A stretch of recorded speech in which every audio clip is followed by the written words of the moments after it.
तुम्ही भ्रष्टाचार करा, ग्रामपंचायत निधी जेवढे 90-100 बाकडे जे तयार केले त्याच्यामधला किती तुम्ही निधी वापरला स्वतःच्या कामासाठी। गावातल्या जर माणसाला तुम्ही जर अशी तळतळ करायला लावत असाल तर बाहेर इतर लोकांना किती तुम्ही कुठं न्याय देणार आहे? माझ्यावर अन्याय करणारे आदरणीय म्हणतात आमच्या गावामध्ये त्यांना शरद भाऊ आनंदराव बुट्टे यांचे बंधू विश्वास आनंदराव बुट्टे माजी सरपंच व त्यांच्या पत्नी पूजा विश्वास बुट्टे या सर्वांनी मिळून आमच्या कुटुंबावरती 8 ते 9 महिने झाले की एवढा अत्याचार केला की पार यांची हुकुमशाही व दंडशाही याला आम्ही त्रासून कंटाळलेलो आहे। एक तर यांना म्हणावं की आम्हाला डायरेक्ट जीवे मारण्यात यावा आम्हाला सहकुटुंबाला। या पब्लिकला तुम्ही असे आम्ही दाखवून कोणत्या गोष्टी फसवणूक करू नका, एवढीच माझी विनंती आहे। नमस्कार, मी सुजित बरट्टावरे, राहणार वराळे, तालुका खेड, जिल्हा पुणे। माझ्यावर अन्याय करणारे श्री आदरणीय म्हणतात आमच्या गावामध्ये त्यांना शरद भाऊ आनंदराव बुट्टे यांचे बंधू विश्वास आनंदराव बुट्टे माजी सरपंच व त्यांच्या पत्नी पूजा विश्वास बुट्टे।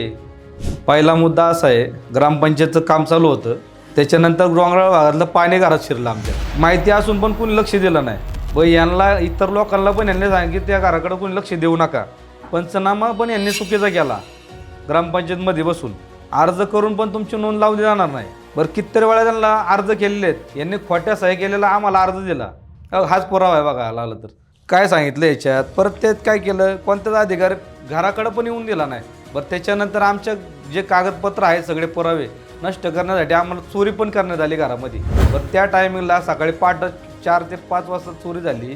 त्या टायमिंगला 100 नंबरला मी स्वतः कॉल केला, पोलीस आली, सगळ्या पंचनामा त्यांनी फोटो काढून चौकीला गेले।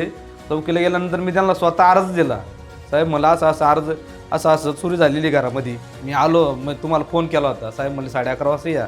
11:30 वाजता गेल्यानंतर त्यांना मी लेखी अर्ज दिला। ते म्हणले तुमच्याकडे एक पोलीस अधिकारी येईल व तुम्ही त्यांना सगळी माहिती पुरवण्याशी द्या।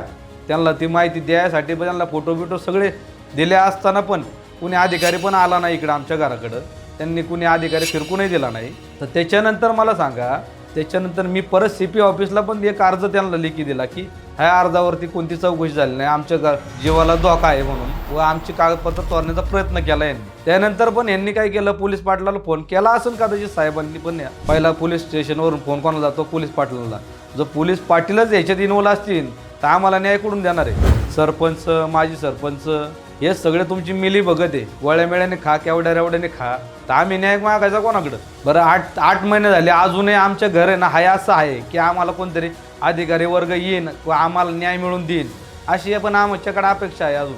की जो ग्रामपंचायत निधी 5% असतो दिव्यांगासाठी राखीव, तर त्याच्यामध्ये आम्हाला ऑक्टोबर महिन्यामध्ये 60,000 रुपये देण्यात आले। म्हणजे दिनांक ती 15/10/2025 रोजी, ज्या टायमिंगला पूजा विश्वास बुट्टे होत्या त्या टायमिंगला आम्हाला देण्यात आले व त्यानंतर यांनी राजीनामा दिला।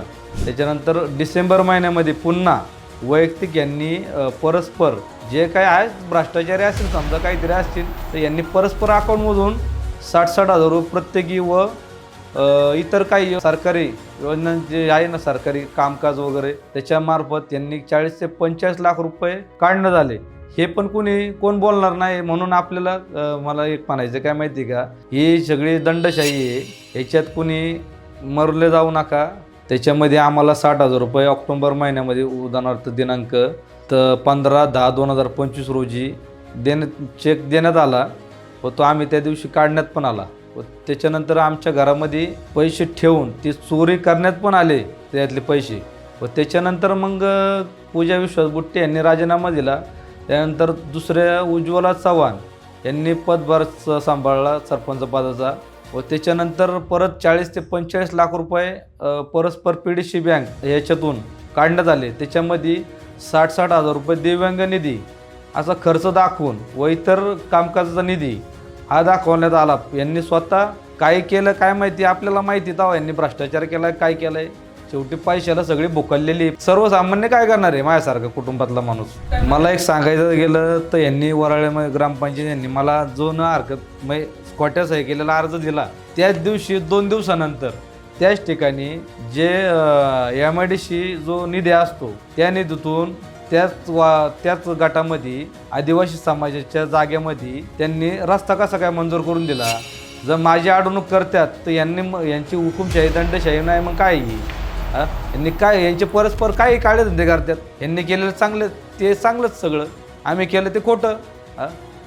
पण त्याच्यानंतर मला सांगा की आदिवासींच्या जमीन जर आम्ही घेतल्या तर त्याच प्लॉटमध्ये आदिवासी समाजाचीच जागा आहेत, त्याच ठिकाणी यांनी MIDC आणून यांचे सगळे पोटधंदे चालून, यांच्याच गाड्या घोड्या यांच्याच सगळ्या चालून, मुरुम बिरुम सगळं उकरून, डोंगर आका उकरून आदिवासी लोकांना यांनी भिकल लावून यांनी कितीतरी अन्याय केला असेल. पण आदिवासी समाज हा गरीब कुटुंबातला असल्यामुळं तो तरी काय आवाज उठवणार आहे? ठाकर समाज काय करणार आहे सांगा ना? कुठं पळून कुठं जाणार आहे? पण त्यांचा कोणता नेता आहे की आदिवासी समाजाचा की तो त्यांना न्याय मिळवून देणार आहे?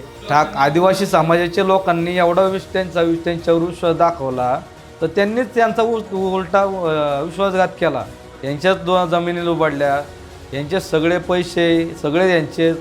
आज यांनी गावामध्ये आदिवासी समाजाच्या ज्या जमिनीमध्ये MIDC आणून बसवली त्या ठिकाणी आदिवासींची लोकांना जागा नोकरी देण्याकरता यांनी कोणत्याही प्रकारचा प्रयत्न न करता यांची स्वतःची पोळी भाजण्यासाठी यांनी गाड्या घोड्या सगळे यांची कॉन्ट्रॅक्ट मुरुम चोर माती उकर हे कर ते कर यांनी सगळे एवढ्या आदिवासी लोकांवरती अत्याचार केले की माझी एकच आदिवासी समाजाला विनंती व खेड तालुक्यातल्या सगळ्या आदिवासी समाजाला एक विनंती आहे की आज तुम्ही जो त्यांच्यावरती विश्वास दाखवला तर तोच विश्वास परत पुन्हा राहील यापेक्षा तुम्ही बाळगू नका. तुम्ही योग्य तो माणूस तुमच्या सत्तेच्या बाजून जो लढणार आहे त्या माणसाला मी गेले 31 मे रोजीपासून तर जानेवारी महिना हा 2026 तर एवढे दिवस झाले की तहसील कार्यालय, BDO कार्यालय, प्रांत कार्यालय, कलेक्टर आत्तापर्यंत जेवढं मी 8 महिने झाले पळालो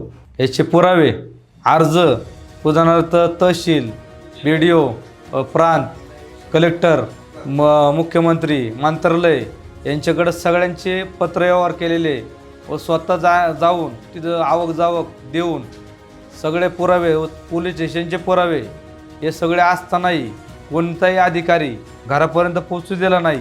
तर न्यायव्यवस्थेला किती वाचा फोडणार आहे का काय करणार आहे का आमच्या कुटुंबाने न्याय मागायचा कुठं हे तुम्ही सर्वांनी विचार करा.